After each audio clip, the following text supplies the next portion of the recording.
So I'm in this dream where I know that I'm lucid and I'm sort of plopped down into this abandoned subway station.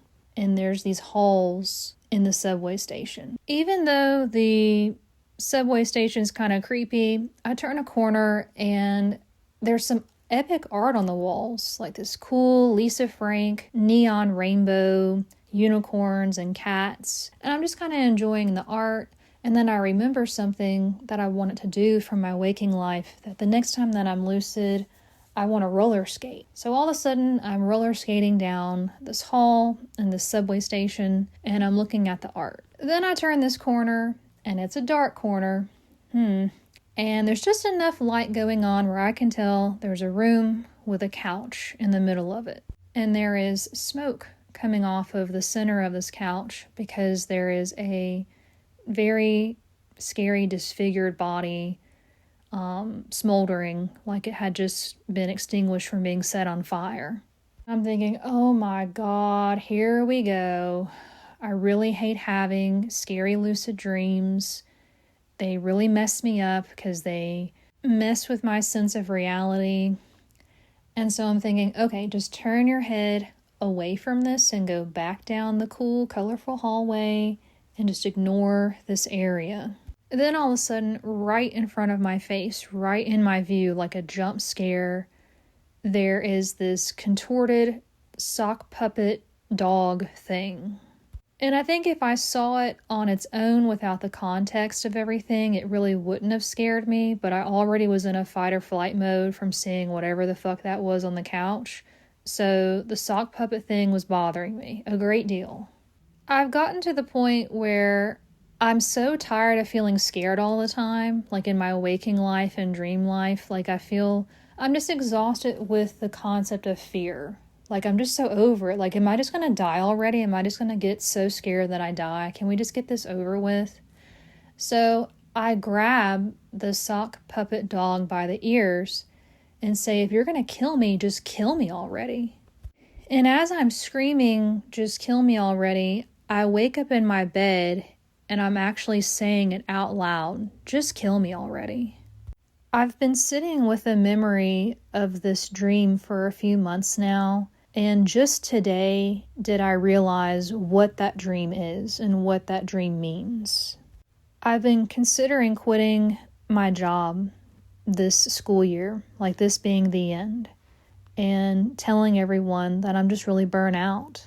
And even joking that I'm like a really overcooked loaf of bread, like a crispy loaf of bread, and that when I wake up in the morning, I'm just putting makeup on this crispy loaf of bread and putting clothes on this crispy loaf of bread and going to work. And it hit me today that really terrifying dead body on that couch that is just smoking, it's me.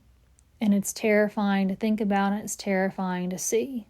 And the freaky sock puppet dog thing is like, hey, you've got to change something. And when I think about it, when I get home from work, I sit on my couch and just reel over the stress that I had that day. And it really is just like I'm just smoldering on that couch. So a few weeks ago, we had to fill out our letter of intent if we would be returning the next school year, and I put, will not be returning. And I don't know what's about to happen. I don't know what happens next after this. I don't know if I'm going to lose my house. I don't know if I'm about to not have health care. I don't know any of this stuff. Which brings me into my next big topic of this video is, have you ever just started asking, I wonder what happens next? Like, instead of being scared and planning all of this stuff, being scared of what happens next, just genuinely start thinking, I wonder what happens now. What happens now? Because the things that they tell us, oh, if you make good grades in school, then you'll get to have this and have that, it ended up not really being that true. Even as a teacher, I have a student who she refuses to do her work. She tells everybody that she wants to kill herself. She's been sent to several psychiatric places and she just does whatever she wants and nothing happens to her. Not that I don't even care. She's just kind of mesmerizing to study, you know. I don't let any of the other kids chew gum in my class or show up late to class or sit and do nothing or play games on the computer, but she's like living in her own reality of, I wonder what happens next. And nothing happens. Nothing like the way that I was terrified as a child. You know, you should be scared of being sent to the principal's office. You should be scared of this. So now I'm at the point of, I wonder what happens next. A few weeks ago, it was extremely cold, and when I got to my classroom the next day, my classroom was only 40 degrees. And I got there at 7 a.m., and class didn't start until 8. And in the past, they've made me teach in a classroom that was only 50 degrees, and it was very brutal. It was extremely cold, and I know that I can't deal with things like that anymore. I would end up quitting that day. Or in the past, I've had black mold in my classroom, and I've had to teach in the cafeteria for 3 weeks, and that was so extremely stressful that it gave me vertigo episodes, and I had a lot of sciatica problems. So I'm just this smoldering corpse of a burnt loaf of bread showing up to my class an hour early because I'm just so good at my job. I show up like an hour early every day on time. And I notice that my class is only 40 degrees, and I'm like, I'm not teaching in this room, and I'm not teaching in another classroom, or I'm going to quit today. Like, today I'm going to quit. So I go to the office, and my assistant principal was in there, and I said, my classroom is only 40 degrees, and I'm not teaching in there today, so I'm going home. Bye. And I just had this, I wonder what happens next attitude, which is so not me. So not me. When I get home, my main principal messages me saying, I can't believe you just left like that. I'm so disappointed. You know, these other kids showed up today even though it was cold, but you decided to go home, and it really puts these other teachers in a bind. It's just interesting how the 9 other years that I show up on time and I'm there an hour early and I'm willing to teach in a cafeteria, or I'm willing to somehow teach in 50 degrees, that just goes out the door, and that I'm just putting everyone in a bind, you know?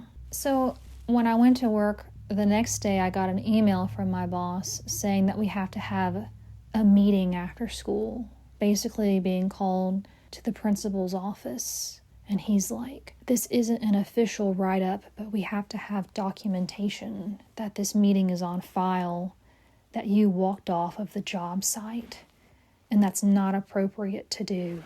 You know, out of all the things that my job has forced me to be and do, like how it's changed me into something that I'm not, my personality is almost unrecognizable at my job. I have to act so much not like how I naturally am. But out of all the things that have changed me, the only thing that seems to not be able to change about me is that I can't lie. I can't lie. The other teachers can just lie and say they felt nauseous and they threw up in the bathroom, then they're going home, and then no one questions them. Or, you know, I could have just done the excuse of, well, I shit my pants. You know, no one can keep you from going home if you tell them that you shit your pants. Or I could tell them that my kid was sick, or this and that. All of these other teachers get all these other excuses, whether they're real or not, and they get to go home. But because I did this thing called telling the truth, I get this informal write-up about it. And so anyway, I'm kind of spiraling into a hysterical, unhinged version of myself, where I've gotten to where it's like, I wonder what happens now. Oh no, I was called to the principal's office. Oh no, what happens now?